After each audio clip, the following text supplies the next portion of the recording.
What's up, guys? So I know you can see we're in a different atmosphere. I'm in my car right now.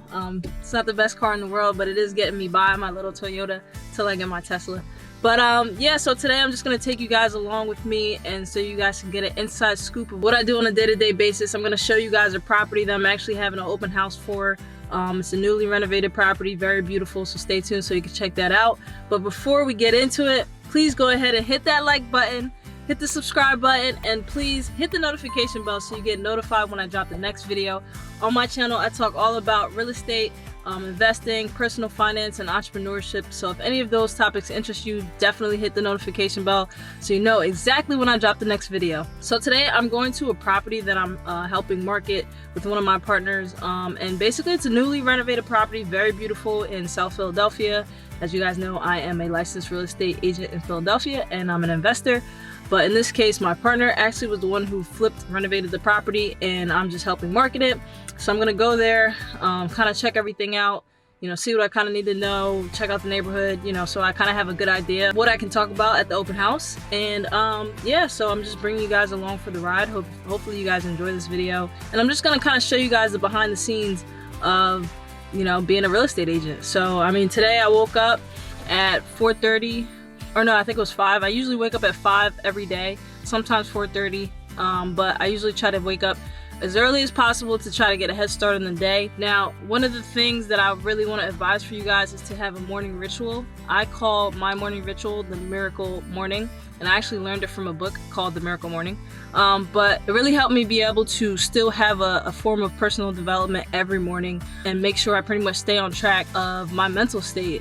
So basically every morning I wake up early and I meditate, I do my affirmations, I visualize where I want to be, I exercise, read, and I journal. So I do those 6 things every single morning, and it really gives me a head start, or a kick start tomorrow morning, I should say. And I feel like it just puts me in a really good mental state to be able to basically just take on the rest of the day, because I know a lot of times we're so busy throughout the day that we literally don't spend any time focusing on what's going on in our mind and allowing our mind to just sit and think, versus always doing things and rushing somewhere. Like, you really got to just let your mind be sometimes. So my morning ritual really helps me do that, and it really just gives me a really good balance to my day. It's not just work, work, work. I really spend the morning time to focus on myself and focus on what I have to do. So earlier today, I did my Miracle Morning, then I was following up with some prospects.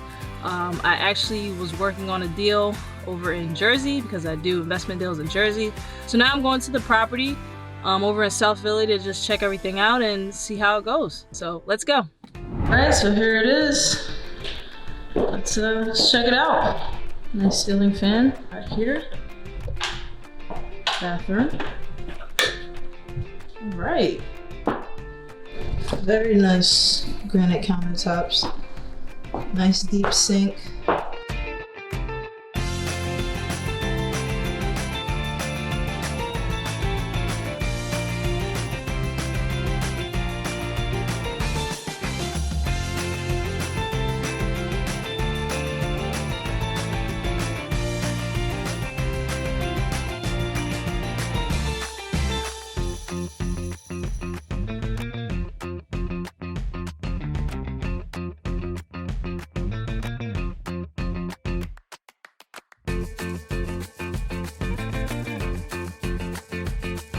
Alright guys, so I hope you enjoyed what the house looks like. I mean, it's a really beautiful house, completely renovated over here in South Philadelphia. It's a little bit different from when I would have my open houses for my investing and wholesaling side of the business. Because normally when I would have cash buyers come in on that side, it would be a completely different atmosphere versus having conventional buyers come into a completely renovated property. So it's like 2 different types of themes, I guess, when it comes to having an open house for a wholesale deal versus having an open house for a retail deal and having a retail buyer come and check everything out. So it'll be really interesting to see how this goes. Like I said, this is gonna be my first open house ever. I literally just got licensed a few weeks ago. So one thing I want to talk about when it comes to investing is all the different strategies that you can use to basically make money on a property. Now in this property in particular, I know that the buyer bought it for about $183,000. Now I'm not sure how much exactly in repairs that were put into it. Obviously it had to be, low enough for them to make some type of profit on it. And the house came out beautiful, so I'm pretty sure that they will make a profit on this house. But one thing I want to talk about is all the different strategies. So initially this property was run down, it was beat up, it was distressed. So the buyer of the property who purchased it when it was in its really bad condition could have done a couple things, right? They could have basically wholesaled it and assigned it to somebody else who would have flipped it. Or what they did was flip it themselves, which is fix and renovate and then sell it to somebody else, right? And then another strategy that they could have gone with is to basically fix it up and then Airbnb it out. I know in this area in particular, Philadelphia, South Philly, it's pretty hot. It's a very nice area and it definitely would have done well as an Airbnb, and it still can, depending on who is purchasing it, the end buyer. And then another thing they could have done is just simply fix it up and rent it out, because the rents in this area are pretty high. It's a really nice neighborhood, as I explained, and it's a really nice area, pretty hot area in Philly. So there's so many different ways, once you understand real estate, that you can basically find ways to make money and pretty much just cash flow or cash out. So I just want you guys to be knowledgeable and take that into consideration whenever you're thinking about getting into real estate, or if you are in real estate. Just be open to multiple strategies, multiple exit strategies. Now in Philadelphia in particular, I think it's a really, really great market to invest in. It's a really hot market depending on which area that you're in, but for the most part, Philadelphia is hot. And one of the reasons why Philly is so hot is because it has a strong and diverse economy. And also the stable job market. I know we're still in the pandemic, but a lot of jobs actually have been restored and a lot of people are back to work. And I actually have a video that I created called the Philadelphia Market Update March 2021, just to keep everybody in the loop of what's going on when it comes to Philadelphia and the real estate market. So if you guys check that out, you'll understand a little bit more in depth of what's going on in Philly. But just to give you a brief overview, as I mentioned, jobs are coming back. More people are buying, and unemployment is on the decline. So you definitely want to consider Philadelphia as one of your places to invest if you live in Philadelphia, obviously, and if you don't live in Philadelphia.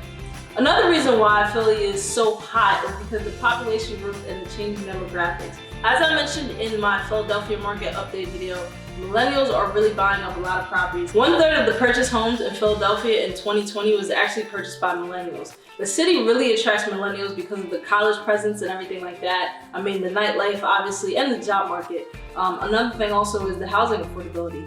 So there's a lot of reasons as to why millennials decide to move to Philadelphia or stay in Philadelphia. Myself, I moved from Jersey, South Jersey, to Philadelphia because I just love the scenery and I love the nightlife and I love, all the different things that come with it, the nature scenes, so many things that come with being in Philadelphia. That's a major reason why a lot of people are investing in Philly. And again, guys, to get a little bit more of an in-depth market analysis of Philly, I did create a video called the Philadelphia Market Update March 2021. So if you want more information, definitely check that video out. And as always, I really hope you guys enjoyed this video. If you did, please like it, hit the subscribe button and the notification bell so you get notified when I drop the next video. I talk all about real estate, entrepreneurship, investing, and personal finance. And if you guys haven't done so, please follow me on Instagram and on Facebook and on Twitter. I drop my links down low in the description. And I will see you guys on the next video. Stay safe and stay blessed.